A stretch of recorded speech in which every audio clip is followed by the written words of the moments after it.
Hi, I'm Jon Delano, Money and Politics Editor, KDKA Television, CBS Pittsburgh.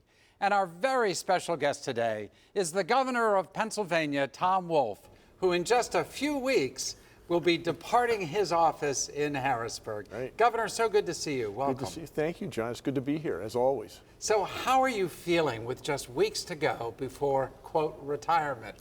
Well, actually, I'm looking back on this. I was not in politics until I had this job.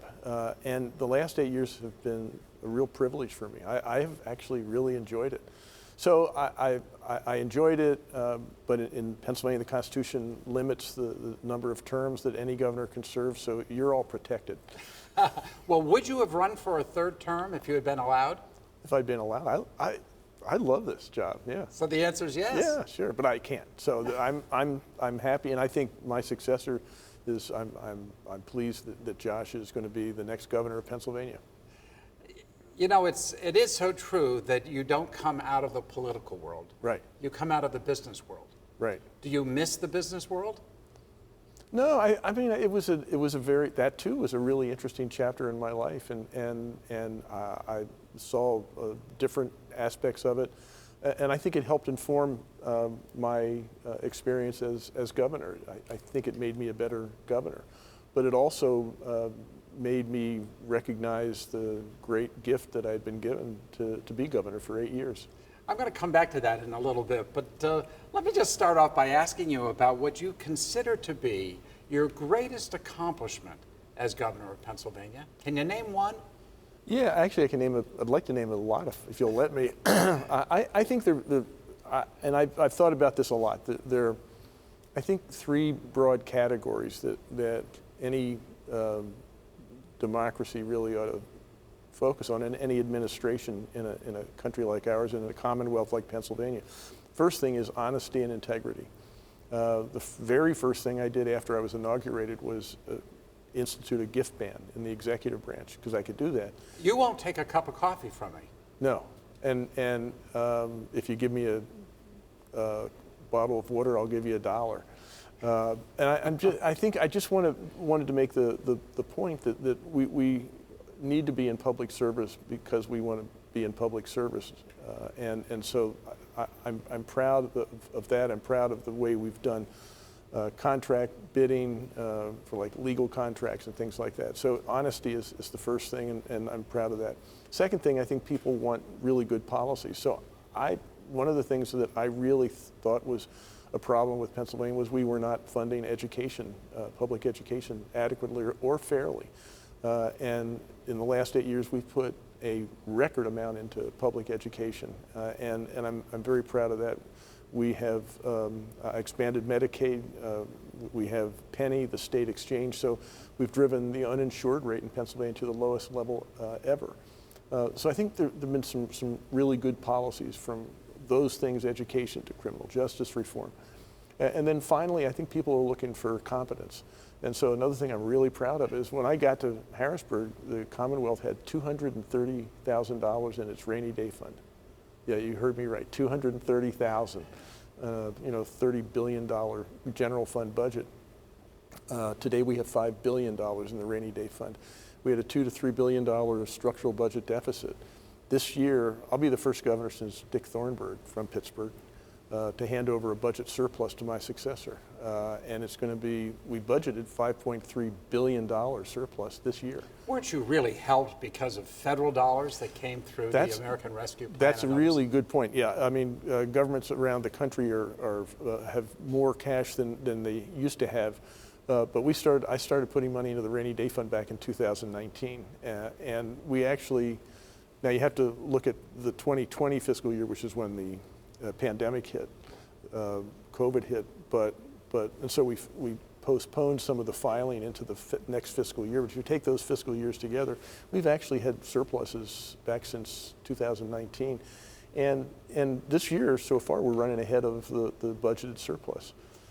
I know I've often thought of you as a policy wonk. Yes, well, that's true. Do you accept that label? Yes, I accept that. I do. You know, when you and I first met, which was at least a year before you were running for governor, yeah, right. We sat in the conference room and spent an hour. We did talk there was no politics. It was all policy. Yeah. And you've recited a number of policies that you say are your significant accomplishments. But the rap on you is that you're a lousy politician. I think that's probably fair. You think that's fair? Yeah, I mean, and the same thing was true of me in business. I mean, there are a lot of people who look at business and say, you got to be a glad hander, you got to play golf. I don't play golf. I am not a very good glad hander. And so I think it's probably a fair criticism that I think somebody called me understated, which I think is probably the nicest thing you could say about my style. But well, did it hurt? Did it hurt you in your 8 years as governor? I think it hurt in that you know, the administration probably didn't get credit for all the things it was doing, but it helped in terms of actually working with the people in Harrisburg. I never had a majority in either chamber the 8 years I was there, and I think it helped that they looked at me and said, well, he's not a politician. He actually, you know, is trying to do the right thing here, and maybe we'll give him some credit. So I mean, I vetoed more bills than any governor since Milton Schaap, but 66. Yeah, but 66 bills you vetoed. But also got a lot of really good things done, and it working across the aisle. I think it's what people want. I do have principles and standards. Maybe I don't harumph and, you know, pound my chest like, you know, a good politician should, but I think it actually helps in terms of building the personal relationships that make a place like Harrisburg work.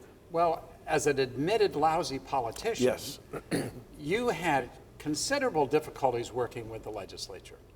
Well, you're talking about the very first year we had a 9-month budget impasse. Standoff. A standoff, yeah.